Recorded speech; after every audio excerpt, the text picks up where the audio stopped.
A couple of other stories that I think are really worth paying attention to.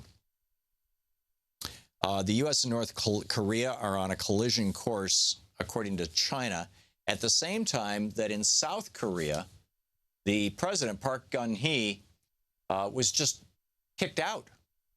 The president of South Korea, who, by the way, was taking a fairly confrontational position toward North Korea.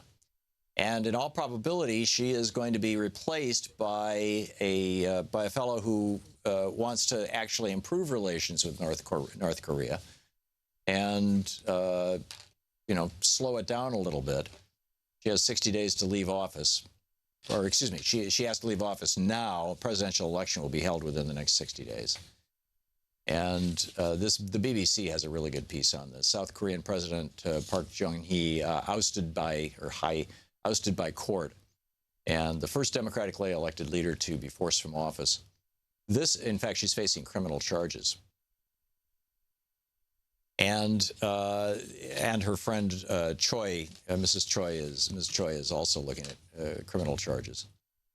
So the moment the judgment was announced, says Stephen Evans, BBC News in Seoul, at the scene. He said the moment the judgment was announced, there was cheering in the streets, but there was also pro-Park feeling. And so we'll see what happens. They say if the government does not move left, that has consequences for the relationship with the United States and North Korea. A leftish government may well reopen the industrial complex just inside North Korea, but with South Korean firms and managers. They may also seek more contact with North Korea. Now, that would be a dialing back of tensions in the region, which, arguably might be a good thing. Although, I would not want to be in the White House or in the State Department at this point in time, because you've got a crazy guy running North Korea. And he's been, he was sparked into action by George W. Bush calling him a member of the Axis of Evil. That was the thing that caused Kim Jong-un to say, we've got to have a nuclear program. And surprise, surprise, he got himself a nuclear program.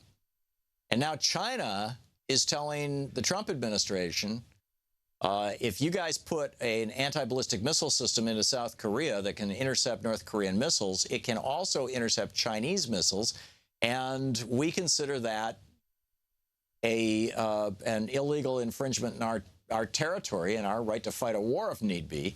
This would be like if China was to decide to put anti-missile embankments in Canada. And so they're saying, no, you can't do this. The Trump administration is saying, we already did it. It's going to take them about a month to assemble the things, but they arrived in South Korea yesterday, or the day before. And now Donald Trump is sending a nuclear a B-52 with nuclear bombs. So we're also nuclear arming South Korea right now, which China is saying this is a provocation. And in fact, Mr. Wang Yi, who is the China's foreign minister, he said the two sides, and I quote, the two sides are like two accelerating trains coming toward each other with neither side willing to give way. The question is, are the two sides really ready for a head-on collision? Given the situation, our priority now is to flash the red light and apply brakes on both trains. So China trying to calm this down, and North Korea is their client state, obviously. At the same time, the Trump administration is saying, no, we'll go to war over this, or at least we'll threaten to, which takes us back to the Trump administration, or to Trump's and all the Republicans' criticism of Barack Obama for saying to Syria, you use chemical weapons and we're going to come in and kick your butt. And then they used chemical weapons and he didn't. You don't make threats that you're not going to follow through on. And if Trump is putting nuclear weapons and anti-ballistic missiles into South Korea, we should be seriously thinking about what's involved in World War III. China has come right out and said, we're going to ramp up our nuclear missile program as a result of this. This is, pretty scary stuff. Oh, and this is, finally, this is the THAAD missile deployment. China says, this is from an article in the Global Times, which is, many people think is the kind of the voice of China. And this will produce, quote, a rapid increase in the number and quality of China's strategic nuclear weapons. Right. And if the U.S. further intensifies its anti-missile attempts and strategic containment, China may reconsider its pledge of not being the first to use nuclear weapons. In other words, China's saying now, we might just throw a nuke at South Korea or at the United States or at Japan or who knows? I mean, you know, it's an open-ended threat.